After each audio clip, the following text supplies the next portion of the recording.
Ready? Question number 3. Point of order. Thank you very much.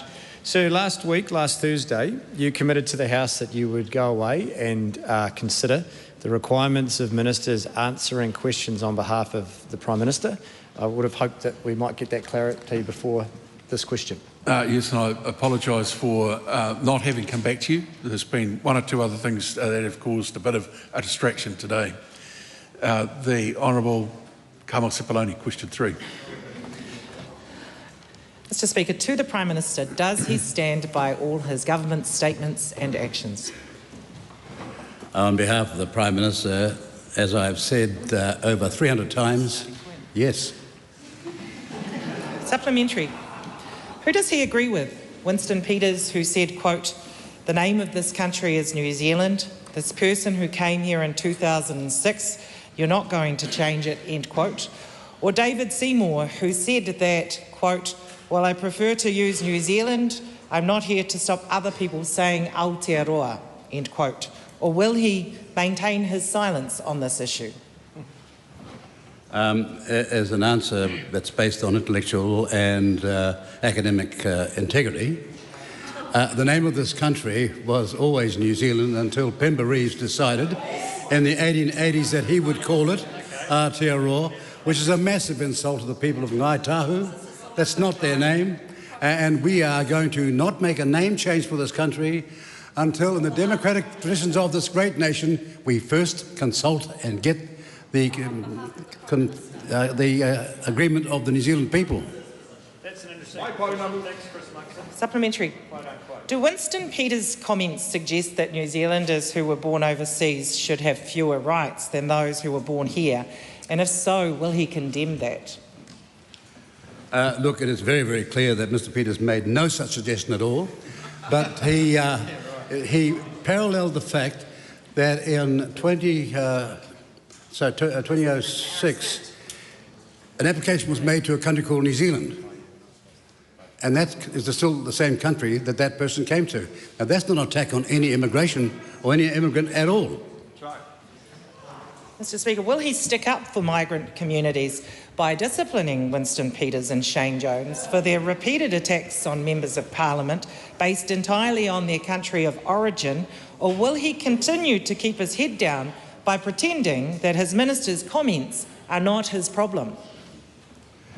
The simple answer to that is that if you get a fallacious statement like that, it doesn't bear a response at all. Well, it does, actually, according to the rules. It just doesn't want to answer. Mr Speaker, how will he achieve the National New Zealand First Coalition agreement to train no fewer than 500 new frontline police by 27th of November 2025, when there are now 72 fewer police officers than when he became Prime Minister? I thank the member for that question. The current police planning is for up to 650 recruits to commence training in the first half of 2025.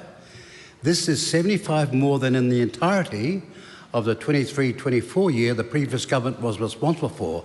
We, in short, are on track. Going backwards. Does he agree with Winston Peters that the target of 500 additional police by the 27th of November 2025 would magically be met if police officers or officials would merely read the National New Zealand First Coalition agreement, or does he agree with the Police Commissioner, who has all but admitted that the target won't be met until 2026 at the earliest?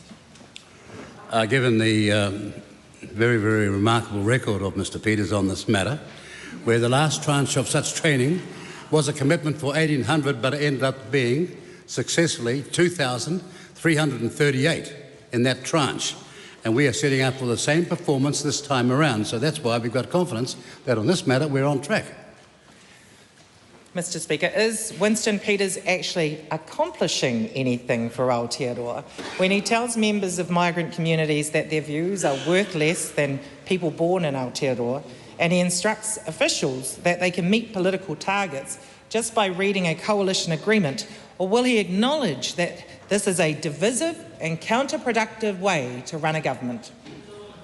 That member will get an answer when she asks the question about a country called New Zealand, for which I'm responsible. Point of order, the Honourable Kira McAnulty. Mr Speaker, I'd be concerned if the requirements on ministers to answer questions falls into a debate as to whether the use of te reo Māori is appropriate in this House. Yesterday, you said that you would go back and consider two pretty important things. One, whether the application of the convention in this House that te reo and English can be interchangeable regardless of the word, and two, whether it is appropriate for members to question the legitimacy of other members given where they came from. Now, that response there to that question, albeit political, was simply about that very thing. And if we don't get clarity from you onto this issue, then I suspect we're going to be hearing that a lot, and it will lead to disorder, which of course is your job to maintain. Well, the clarity point is, Speaker, point of order. Yep. Mr Speaker, this country has hard-working taxpayers who have spent billions of dollars over the years in an export-dependent nation to try and sell a name of a country called New Zealand. And this is all being changed without any mandate or access to the people of this country, which is our democratic responsibility. So 2 points. Okay, we'll go with the Honourable Willie Jackson. Some direction from you on this. And I ask that very respectfully, given how precious the language is in this House, and I think you acknowledge that, but it is sadly being dumped on by two of the most senior Māori members in this Parliament who are questioning the legitimacy. And I ask you to make a ruling on this, yes or no, in terms of the legitimacy of te reo Māori. Ohana Linden. It's on our passports. I too support clarity from you, Mr Speaker, in terms of the use of te reo Māori in the House. When thinking about the way that we do promote ourselves as Aotearoa New Zealand on the international stage, it's in all of our strategic documents, it's on our passports, so why can we not celebrate te reo Māori in this House? Well, the first point is we most certainly can, and there is no question that standing orders make it appropriate for either language to be used in an interchangeable way. I don't think that standing order should become confused over a viewpoint that one person might have on the use of the word Aotearoa compared to another person's view on the use of that word. And it comes to the answering of, I'm in the middle of a ruling. You broke my flow. When it comes to the answering, of a question, as was raised there, I think it becomes very hard for the Speaker to determine that a question has not been addressed if the question is in the first place, in the answer, rejected. And I think that's the difficulty that we face here. But let me be very clear, standing order, I think it's 109, someone can check that if they like, makes it the use of either the English language or te reo Māori perfectly acceptable. There's no question about that. The Honourable Shane Jones. So I'd like to draw your attention to an important point. Whilst it is correct you're something of an auditor of parliamentary conduct, the member from Labour is asking you to audit political narrative. That is not your role. That's what I just said. But, sir, day after day, when different political perspectives are being issued on controversial issues, you're getting dragged into it. That is not how Parliament should work. Well, that's true. And but I have to say, from my own point of view, I'd be completely naive if I thought that political matters were never going to be discussed in this House, and that there wasn't somehow a number of occasions where people have differences. That's the point of having the Parliament, and all sides need to get a little less sensitive about some of the things that are said quite safely in this room, because we do have a safe democracy. Ricardo Mendes-March. Yep. I wanted to wait till the end of the question, particularly as a Prime Minister was answering questions to the Honourable Carmel Sepuloni. I noted something yesterday that has been repeated again, and that has been the delegitimization of people's contributions by using the time of arrival to someone who is a citizen to this country. I'm asking you to reflect as to the appropriateness of that, particularly because of the ramifications that has to people outside of this chamber.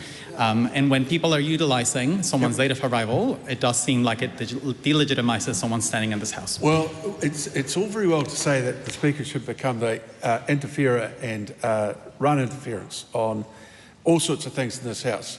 The reality is that standing orders provide a remedy for people who have been offended in this House.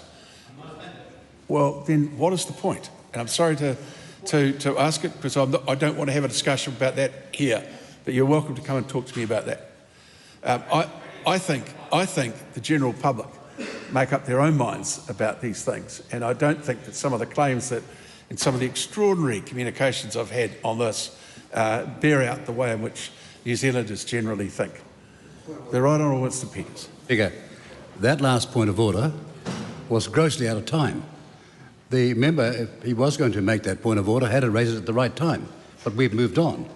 And coming late to the party and not knowing what the rules are, he got away with it. You should have stopped him on the basis that he was out of time. Oh, well, you know, my failings are many in all of this stuff, which I freely admit. We'll move now to question 4. Point of order. The Honourable Kieran McAnulty. Thank you very much, Mr. Speaker. I had attempted to seek a point of order, but there were 2 prior, so I don't want to be accused of being out of time. As you point out, Standing Order 109, which you have clarified today, allows members of this House to address you in either English, Te Reo Māori or sign language. My point, however, was yesterday you made a suggestion that when it came to geographical terms, it might be reasonable to expect members to use the English version alongside the Te Reo Māori version. And I think that's the point that the House needs clarity on. Given by what you just said now, is it no longer your view that that is required? And if members want to say Aotearoa, or indeed, for example, whakaoriori instead of Masterton, you're not requiring us to follow it up with an English version? Look, I said yesterday that I wanted to bring to the House a sound ruling on this. So I don't want to make it up from the seat. Didn't yesterday, I'm not doing it today. I certainly want to find out whether New Zealand geographic borders on all these things. So let's do it absolutely properly. But the other thing is the point I just made before. It's a debating House. People will say things that others don't like. Well, it goes for 2 sides. If people are getting upset about the use of a word here or there, unless it is grossly offensive, I don't think the Speaker should be interrupting. But I certainly have not stopped and will not stop people using an appropriate expression for whatever they're talking about in debate. Speaking to that, sir. Yeah, okay. This is not a case of being sensitive. It's not a case of disagreeing with other members. This is a case of getting clarity from you as to how you are interpreting the rules. And I actually, frankly, don't think the suggestion that members seeking clarity from you, as is our rights, applying Speaker's rulings and standing orders, is anything to do with political debate or sensitivity of members. Well, if it wasn't, it wouldn't have led to this discussion. But I will bring down a ruling first day back after the next recess.